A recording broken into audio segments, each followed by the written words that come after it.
Welcome to BIV Today. I'm reporter Tyler Orton. And look, I think we all know how devastated the pandemic has been for BC's tourism sector.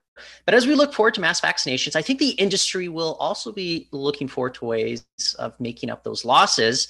But do, say, millennials hold the key to reinvigorating the industry here on the West Coast? With us to discuss that possibility, it's Jodie Hewson. She is the CEO and co-founder of Stay Wilder. It's a resort prepping to launch here in BC. Jodie, thanks for joining us on the show. Thanks so much for having me, Tyler. I'm excited to be here.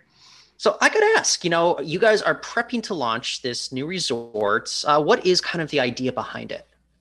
So the original kind of spark that created this entire idea was my husband and I were on the islands in the Philippines, and we were there on a vacation, thinking, oh, we're gonna have so much fun and adventure. And everywhere I looked, I was just constantly surrounded by the devastation that tourism caused to these small little remote islands. And it wasn't like, oh, look at that. I was honestly deeply like very moved and crying about how like this is what was happening to our planet, and I was part of it. I was paying for it.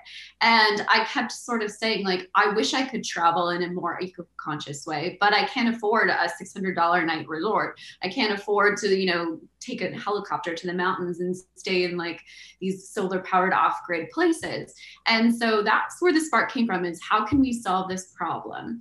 That was 3 years ago. And so pretty quickly after that, I just realized that I could no longer keep working towards something that I didn't want to solve. So I was working in a startup at the time it was a great place to work, but it no longer fit my core why and my mission.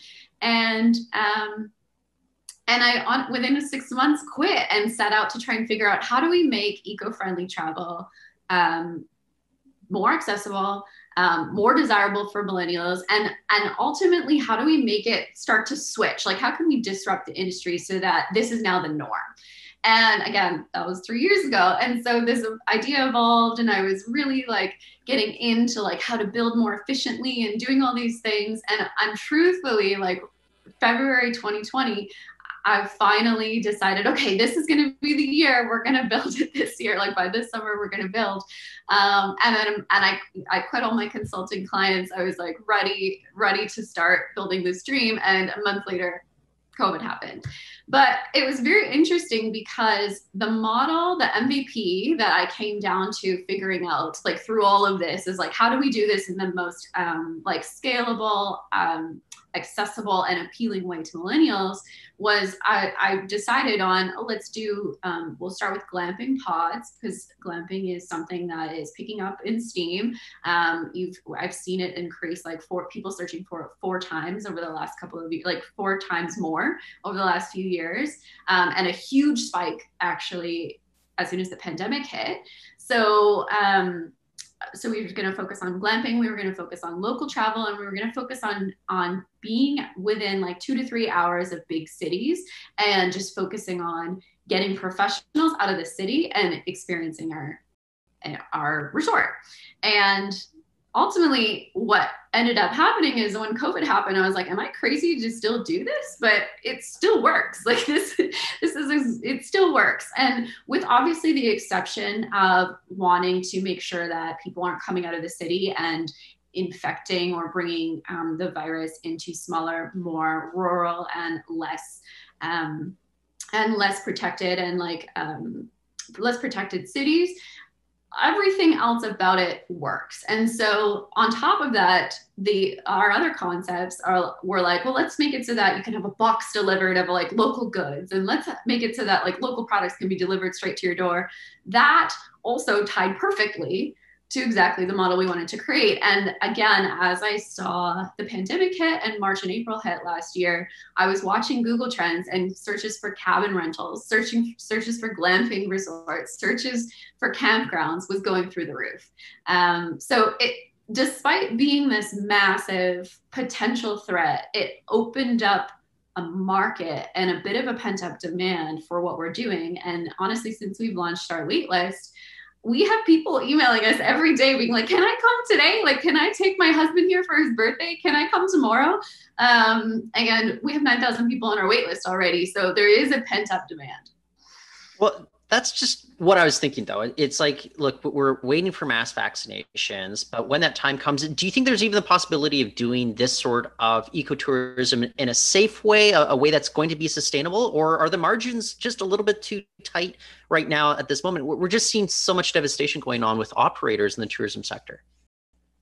So I can't speak to other operators, but I can only speak to my business, and really, I think the way that we've approached everything we've done is through a regenerative lens. And I'll go into a little bit more about what that means in a second. But essentially, at every stage of every decision we make, we ask, how can we benefit others? How can we have the most impact on community, on planet, and create value for our customers? And it's been interesting because in asking those questions, we've ultimately found all these ways to find cost savings, to create new opportunities for revenue, to streamline our model. So a really good example is just finding land. If we think about a traditional way a developer builds a resort, they go out, they find a huge parcel of land, they develop it, they bulldoze trees, they add in electricity, they add in solar, they add in water, whatever that looks like. We decided we don't want to buy new land. We don't want to develop new land because new land is like raw land. Like, let's keep it raw. Let's keep it dedicated to nature. So let's instead partner with farmers. Let's instead partner with wineries and people who own land already and have these businesses on the land. And so, that's created huge cost saving for us, but it's also allowed us to benefit farmers who are also impacted by COVID, and also work with, for example, our first land partner is a retired farmer to bring back or to bring regenerative agriculture to the land, to restore the forest where we're building and things like that. So that this way of thinking, for me, it was at first very much like a very protagonist, like, let's do this, we're going to change the world. But it's actually ended up very much constantly creating value chain or creating additional value and allowing us to cut costs in ways because we are thinking outside the box. So I like right now we're looking at a very strong, like we're looking at strong margins as while keeping things in eco-conscious or keeping things very eco-conscious and regenerative, but then also keeping prices low. I mean, we haven't launched yet, so we'll obviously, and not like budget low, but we haven't launched yet. So we'll see how things progress. But right now, my hypothesis, and we're continuously validating, is that it is possible when you think in a different way. So would the business model, your business model, work specifically while restrictions are still in place? Or are you guys counting on things, mass vaccinations, creating kind of this herd immunity? And once restrictions loosen, you guys will be able to bring in that much more, scale things up with more people coming in? So right now, our business model works with restrictions in place as long as, and so a couple things to answer that specifically. Right now, restrictions are in place, and we don't want to encourage people to be traveling right now. By June, when we plan to launch, we are hoping that along with the weather and along with weather getting warmer, along with vaccinations coming in, along with the restrictions that are in place right now paying off, and we are flattening that curve, that we will be able to see a similar summer to last year, where our local tourism BC summer actually was like almost inundated with people who had been in quarantine for 2 months and wanting to get out into the world. So our biggest hope for 2021 is that the timing will work out well. And then our assumption is that long term, that as vaccinations and herd immunity start to come into play, they do ease restrictions for more seasonal time, and like winter, when it is flu season, when it is higher risk for contracting any type of virus. So yes, that's where we're at the moment. Well, it's going to be interesting. And I want to go back to one term that you mentioned a few moments ago. That was regenerative travel. What do you mean by that exactly? So I think regenerative anything right now is a little bit of a buzzword. So I think the best way to describe what that means is kind of to describe what it's not. And so to think about the typical way of doing business, you take something from the ground, you take materials, you take anything, you make something with it, you sell it, someone uses it, and then they dispose of it. There's also sustainable like businesses where across that, take, make, sell, buy, use, dispose, you try to minimize harm at every level. So how do I take in only a way that lessens harm? How do I make in a way that lessens harm? How do I dispose of this in a way that lessens harm?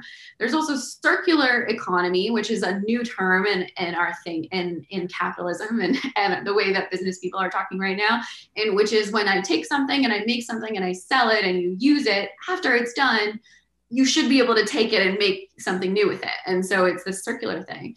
Regenerative thinking kind of combines both sustainable thinking, so minimizing harm and creating a circle versus just a linear thing that's just creates things in our landfill.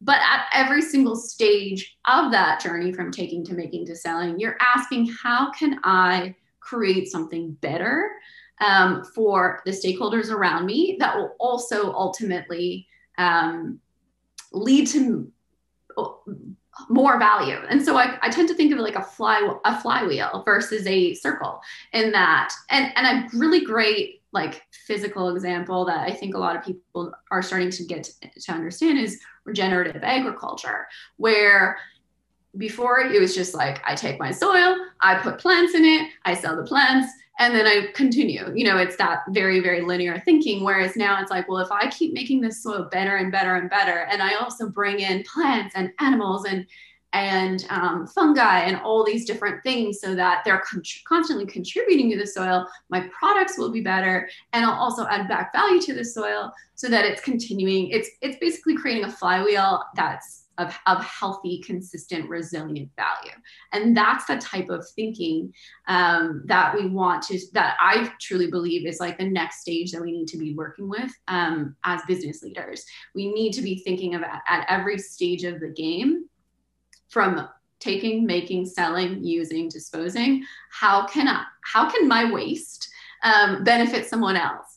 How can my actions benefit the right people and support the right causes? And so when it comes specifically to regenerative travel, again, going back to the traditional model of like, I buy land, I set up a building, you come, you leave, that's it. It's like, how can we buy land in a way or use land in a way that will benefit all of the stakeholders in the area? How can we create a place to stay that will benefit all of the stakeholders in the area, not just immediately, but long term? And a really good example of that for our business is, one of the things you obviously have to do as a hotel is provide furniture, beds, chairs, like people have to stay somewhere besides just a room. And, we could very easily have just gone to IKEA, bought a bunch of stuff and like dropped it in our domes. But we asked that question, how can we create something that will make a big impact on the local economy? And so we ended up finding a partner, Vancouver Woodshop, who believes in sustainable making, and they're a local co-op that pays all of their wages, all of their workers fairly, and uses all local wood. And so we actually created a line of furniture with them that they can continue to resell, and that people can come and experience and be like, "Ooh, I like this bed." And then, they can then purchase it from Vancouver Woodshop. So we continue to create goodness for local businesses. And that essentially, in my mind, is just one example of how to be thinking in a regenerative way. When it comes to travel, it means like, as tourists are coming and staying, how can you also inspire them that when they leave, they're also doing things how can you inspire them to start thinking more sustainably? How can you inspire them to start like applying what they've learned on our resorts to their lives? And so we're thinking that through as well, is just how do you both have people come visit a place, interact with that place in a positive way that supports the local economy and local environment, but then also leave and continue to create those benefits. So that's, in a nutshell, my theory on regenerative travel. Well, you looking at millennials, there's kind of this key demographic. Why are millennials so important to kind of this new pursuit of tourism that you really are counting on taking off? Totally. So a couple things. Millennials, pre-pandemic, millennials were expected to be 50% of travelers by 2025. And so that stat was why we started with millennials, on also being millennials. I think it works. But going, like, now that we're mid-pandemic, a recent survey said that millennials are 50% more likely to start traveling sooner than baby boomer, or than Gen X's, and 15% more likely to travel than baby boomers. And so I think not only are they going to be the larger market, they're also the ones most likely to travel right now. And so the key to recovering, in my opinion, recovering our tourism industry would be to create experiences that cater to the millennials' needs and their wants, because they are the more likely ones to travel, while keeping them obviously safe and keeping everyone in the community safe. Well, I think it's going to be, like you said, like you alluded to it at the start, there's just this pent up demand. It's going to be fascinating to see what happens later on this year with regards to the tourism sector. It's been hit hard. And I think it's really been, put into our heads how important, how integral it is to the BC economy. And as soon as we can get it up and going again, as soon as we have more businesses like yours that are pursuing those opportunities, I think it's going to be just that much more of a boon for British Columbia. But in the meantime, let's follow up on this once you guys get going. But Jodie, I just want to thank you for joining us on the show today. Thank you so much, Tyler. And it's great chatting with you. Yes, we'll have to have a recap, a post-summer recap.